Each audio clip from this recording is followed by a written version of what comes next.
Welcome to week 7, all. Dr. JC here. We're going to leave the West or the Occident and head back to the Far East, Asia, also known as the Orient. And we're going to take this in 3 parts here. We're going to talk about Qing China specifically in a couple parts, part 1 and part 2. And in the third part of this lecture, we're going to look at the rise of Meiji Japan. So the end of that Tokugawa period, the beginning of Meiji Japan, and we will associate the empire and imperial Japan with Meiji. So we'll get to that in part 3. So let's head first to Qing China. Now, as we talk about the Qing or Manchu dynasty over the next couple of parts, I want you to think about the time period here. We're talking 1644 to 1912, so pretty long-lasting dynasty, well over 250 years. And I'm less concerned that you guys remember the dates as much as what's going on here. 1644, Europeans fully in their age of exploration. So European ships beginning to move about the globe. All the way up to 1912, this dynasty, or the eve of World War I. So in between that period, we're going to have a couple industrial revolutions going on. And as a result of this, China is going to be faced with different pressures, both external, Europeans looking to do trade, jealous neighbors, less so the Koreans, more so the Japanese, and internal pressures. They have a huge population. You got to keep some peeps happy. And as we'll see during the next 2 parts, there's going to be a couple different rebellions, the Taiping Rebellion and this Boxer Rebellion.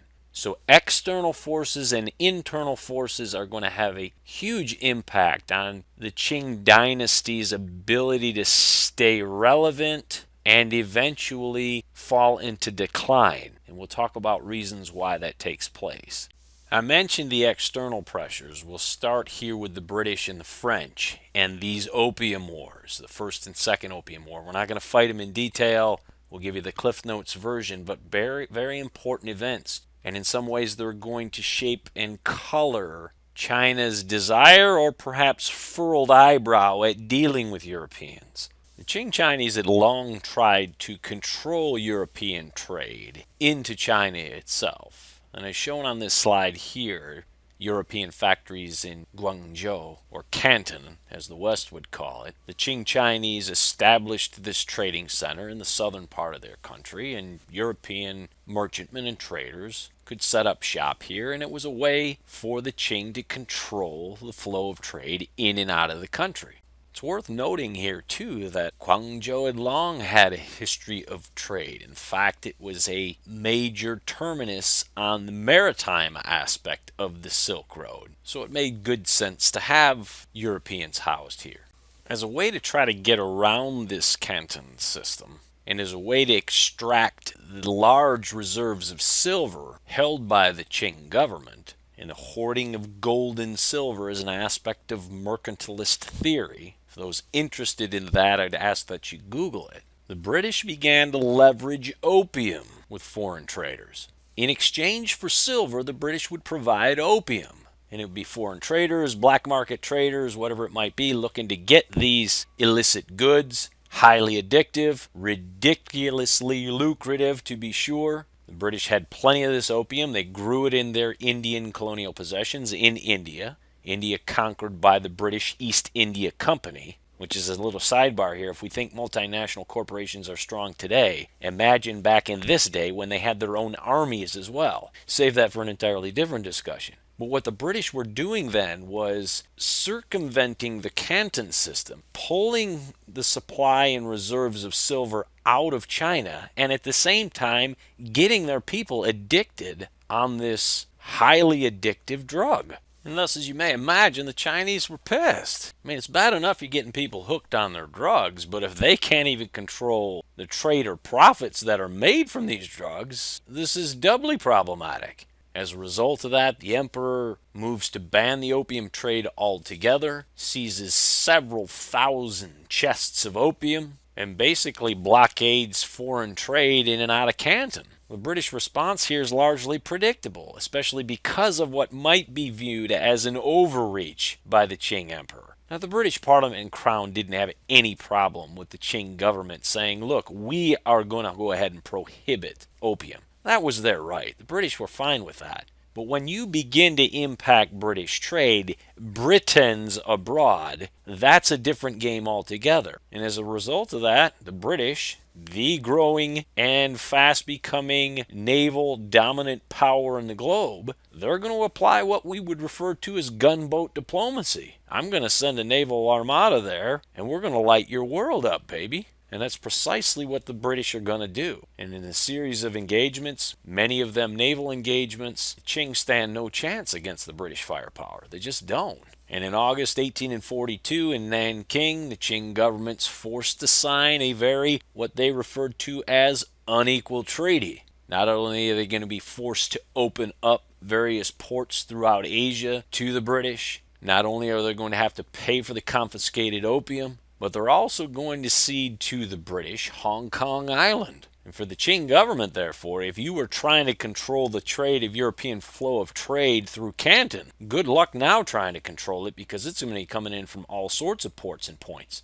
It was just a bad deal all the way around for the Qing government, and quite frankly for the Qing people too. I mean, let's face reality. You have these others now, these Europeans, especially the British, who are haughty in their appearance. They do have a very high value, and one could argue they deserve to. It's a small island nation that's pretty much going to dominate the globe. That would lead you to think that you're pretty special people. But that in some ways rubbed average Qing Chinese the wrong way, trying to introduce Christianity and various European social customs and mores, impose them in some regards. So naturally, what's the reaction going to be? Some pushback. And between the years of 1842 and by the time we get into the mid-1850s, there's lots of pushback. Ships being seized illegally under the premise that they're quote-unquote pirates. The French claiming that missionaries are being instigated and beaten up. And so by the time we get to 1856, the English and the French decide, you know what, we've had enough with the Qing government and the Qing people. It's go time.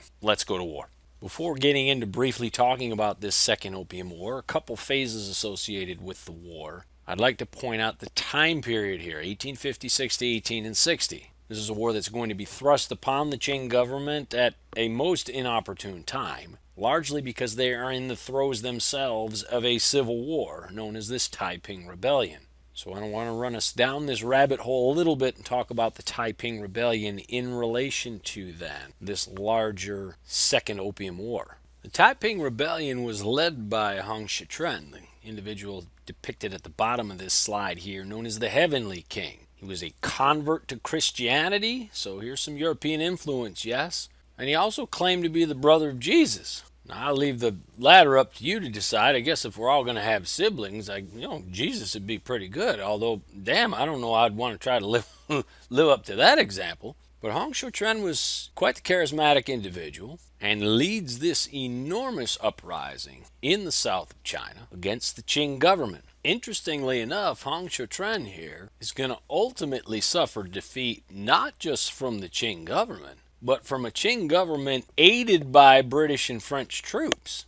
And while this Treaty of Peking, as we'll see, that ends this Second Opium War, whether or not this was actually negotiated so that the Qing could focus on putting down this rebellion in the south, and whether or not the French and British actively supported this as a way to maintain or prop up the Qing government. It's a kind of a puppet government at this point, right? You can push around the Qing emperor, so probably better to have that individual in charge than somebody that claims Jesus to be his brother. Either way, this civil war will come to an end, and it's a dadgum bloody one to be sure. Now, the estimated loss of life is huge as far as range of estimates. I don't really know for sure, but multiple millions. I mean, this was true total war. Hong Shitren, the Heavenly King, had trained all civilians, all individuals in the South to be fighters, and thus government troops under the Qing, they're facing a fighting population. This is the same type of dilemma that perhaps the United States government's going to face in World War II when they question whether or not they should invade the island of Japan or perhaps use a little atomic force. Either way, this Taiping Rebellion ends. and it will ultimately serve as a blueprint of sorts for uprisings in the future. One such we'll talk about in a subsequent part in this lecture, the Double 10 Revolution. But before we get to that, I want to conclude this part by looking back briefly at this Second Opium War. As mentioned a couple minutes ago, this Second Opium War is going to be fought in two phases. I'm not going to break into detail or get granular here. If you're interested, I'd ask that you Google it.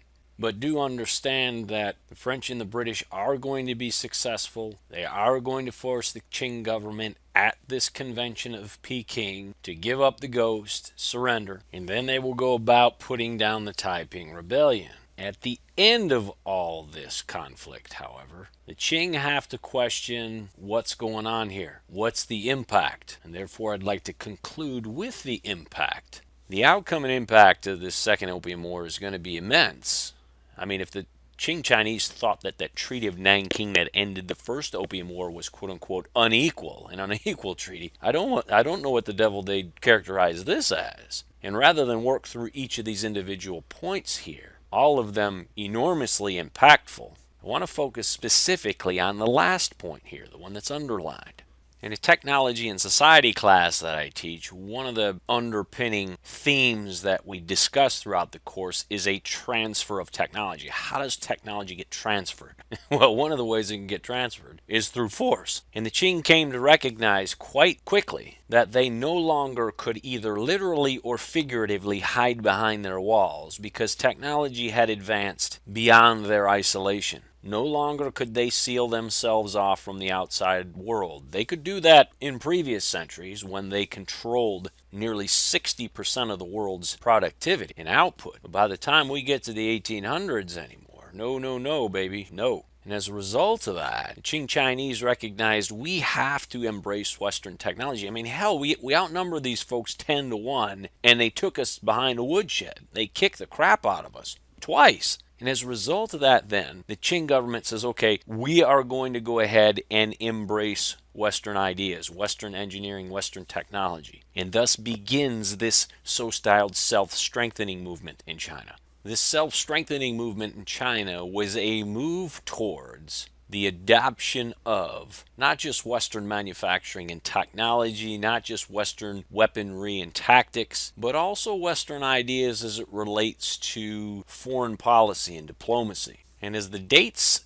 of the movement, 1861 to 1895, suggest that yes, the Qing did embrace Western ideas immediately at the end of that Second Opium War, began to apply these ideas, embrace the military weaponry and tactics of the West as a way to not only put down that Taiping Rebellion, which will end in 1864, but also as a way to prepare themselves for other threats in the region. One such being Russia. Russia now is beginning to creep further southward. They're on the hunt for warm water ports here in the Pacific. So the bear to the north is one to keep in mind. Yet the Qing also know, looking east, there's a much bigger threat where the rising sun comes from. Japan. And as we move next into part 2 of lecture 7 here, we're going to look at the rise of Meiji Japan. And then we'll be able to assess whether or not this self-strengthening movement in Qing China was perhaps too little too late.